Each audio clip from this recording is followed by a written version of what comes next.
Hey guys, welcome back to another video. In today's video I will show you how I made this Hero Shot Replica prop. But first of all, I want to show you guys something.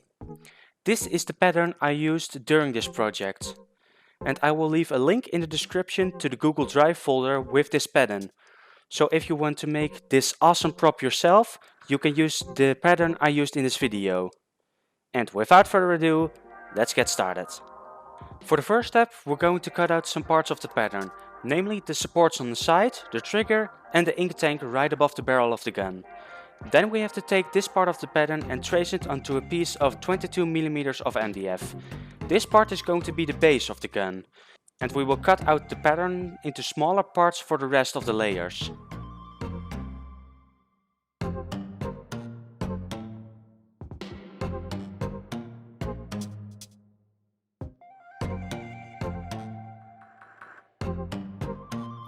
This will be the part of the pattern you want to have left for the base of the gun.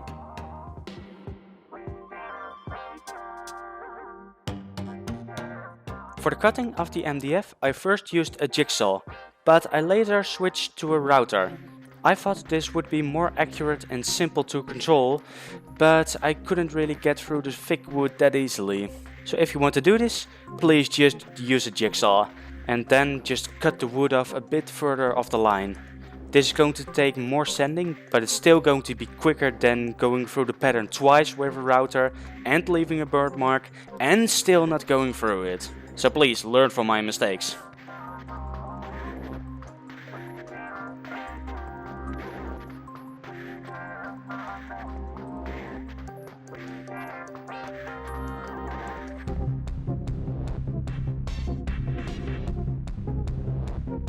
And here you can see, still got an edge to it. You're ready!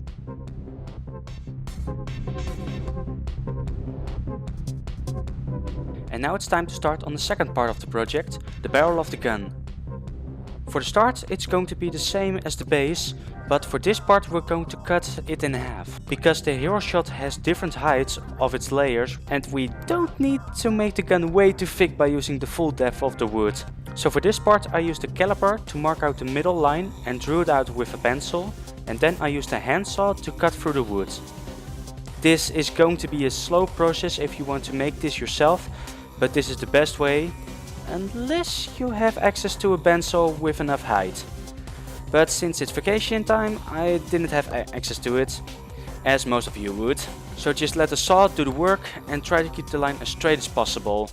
For part 3, it's time for the back of the gun and the trigger. For the back of the gun we can use the full depth of the wood, so for these it's just the cutting. And for the trigger I just used a piece of scrap wood and cut out the pattern. So with these parts there isn't anything special to it, just the cutting out of the pieces. Alright!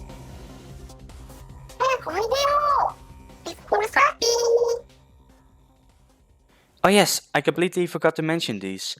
The sides Numa has shown you guys are the sides you're going to need to sand down with the router for these rounded off edges. Otherwise you won't be able to get them so easily when they're glued on. Now I'm just using some screws to act as clamps to hold down the pieces that are drying.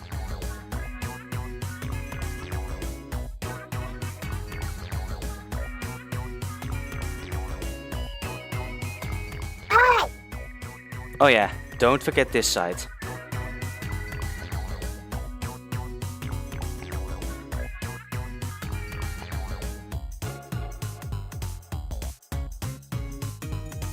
And then once you have both the back sides on, just use a clamp to hold it. Or you can use a screw that is marked on the pattern, but this is just simpler.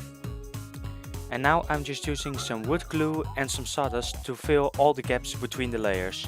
Once sanded, this will create a better transition between all of the layers. You're ready!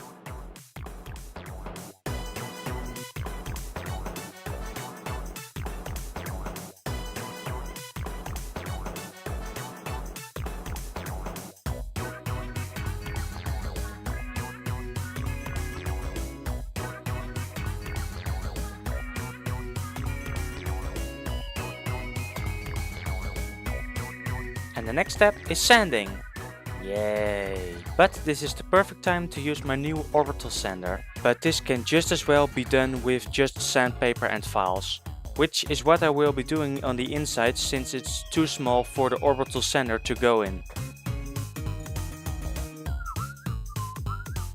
I just used the sander to flatten out most of the straight edges as far as I could.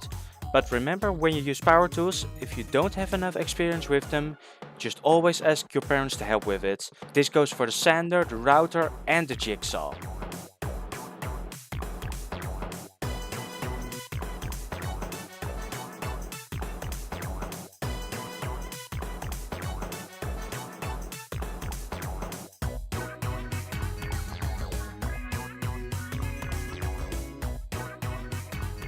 After this, I grabbed the router again and used it for remaining edges.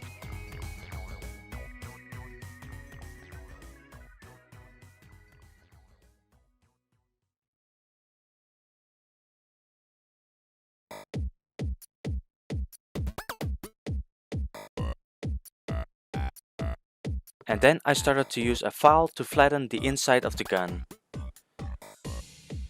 And a bit of sanding with the machine, but that was just some edges I missed.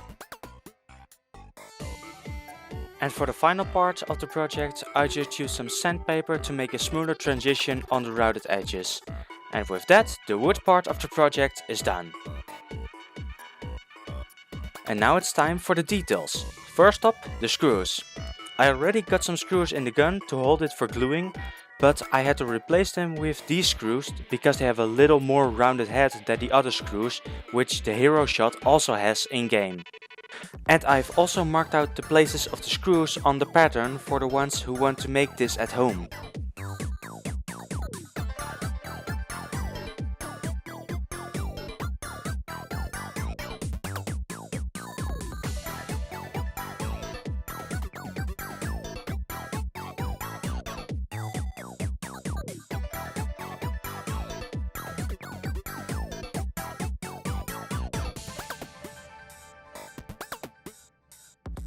Next up is the barrel. For this I used some 1mm EVA foam in the same color as the ink I will be using in the clear tube. And for the nozzle I used some PVC pipe I cut off at the same angle as on the pattern. After this it's time for the rest of the foam details. Again for this I used some 1mm EVA foam. I used it on top of the Hero Shot for the little ridges they have there and these two patches on the barrel of the gun. And for attaching them I just used some good old reliable hot glue.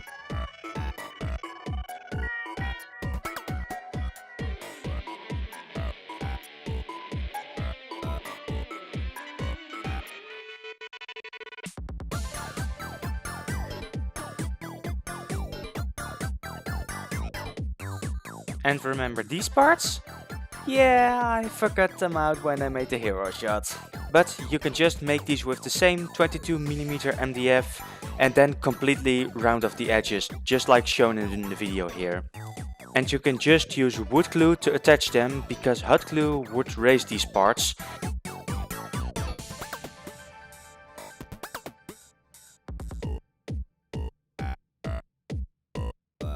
And finally, we can get to painting. I have to say, with all the custom amiibos from my latest projects, it's a kind of boring paint job. Because it's a very simple paint job. With the large parts of the same color and just a couple of different colors, of which ones the first we're going to apply is white. This is going to be the base layer for the neon yellow/green. In the video it will show me using a paint roller. This time it's not for picking off the kills, but it's because we have a lot of turf to cover with this prop. Wink, wink. Because I wanted to minimize visible paintbrush strokes, and the paint roller worked amazingly for the green parts of the gun, so I would really recommend it if you want to make this yourself. But watch out with this method, because cleaning up those paint rollers with the acrylic paints in them, oh, that was a lot of work.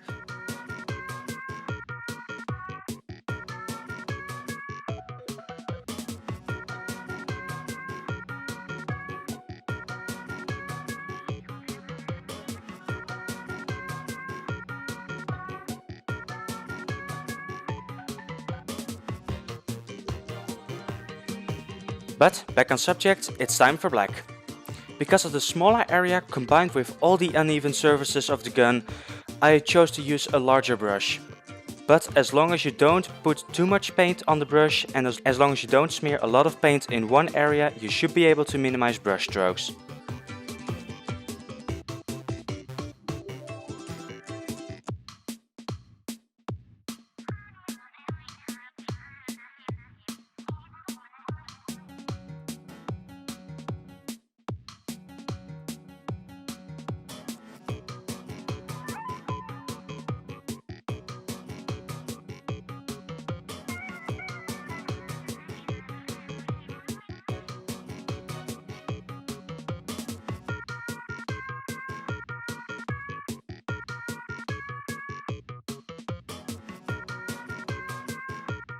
Ew. Well, sorry, Mrs. Guard instead of mechanic. I wouldn't see you doing this. Anyway, in this shot you can see the little LED marker I made with some 1mm EVA foam and some white paint. I forgot to mention this, but this is just a small detail of the prop which you can paint in the same ink color as you will use in the clear pipe. Sorry, I forgot to mention this, but here you go.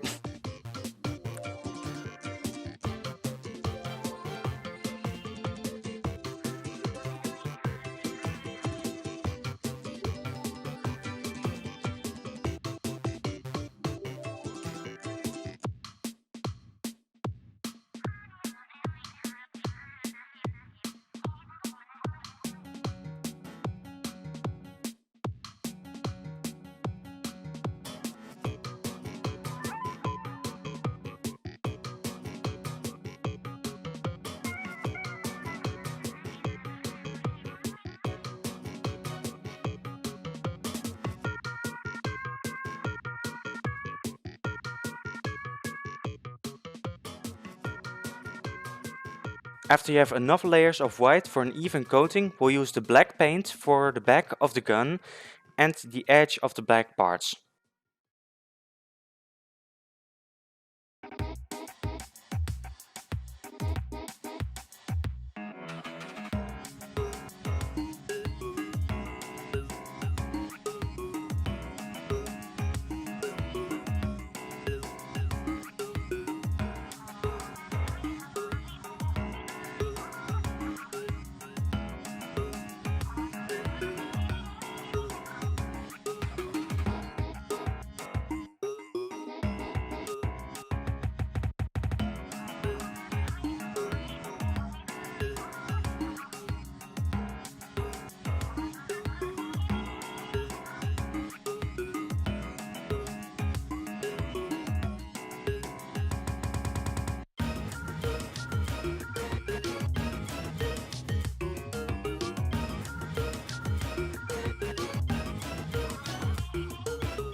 After the black, it's time for the green color. I got this one by mixing 8/15 parts of yellow and 7/15 parts of green. We'll use the green to cover all of the white of the gun. After the green, it's time for the final painted details, namely the logos. I've put the logos in their corresponding places on the pattern on the gun, so you can use those as a reference. Because I had no space left on my phone to record it while painting. Sorry. But with that, the painting is now finally done and the only thing left now is the clear tube. For this I used a glass vase you can hang in this wooden holder. For gluing it in, I used some 80 grit sandpaper on the top to get some tube for the glue, and after getting a piece of foam for the lid, I made the ink.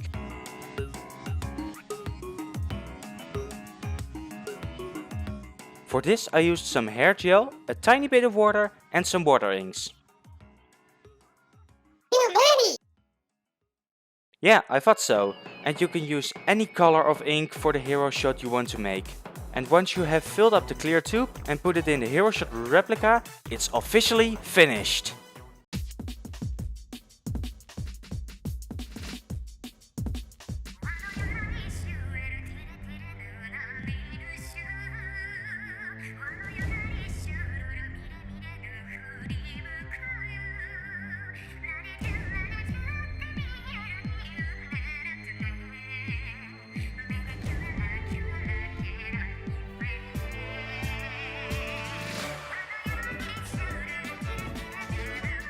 Hey guys, Robert here again.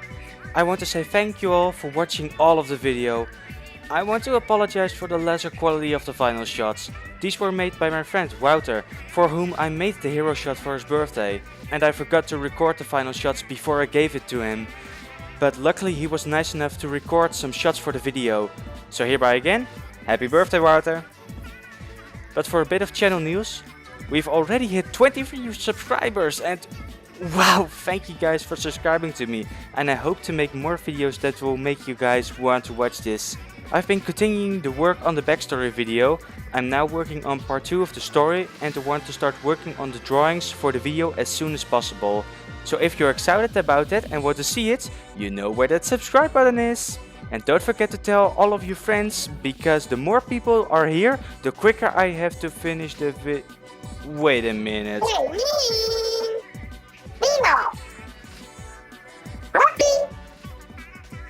Keep those creative gears turning. See you in the next one.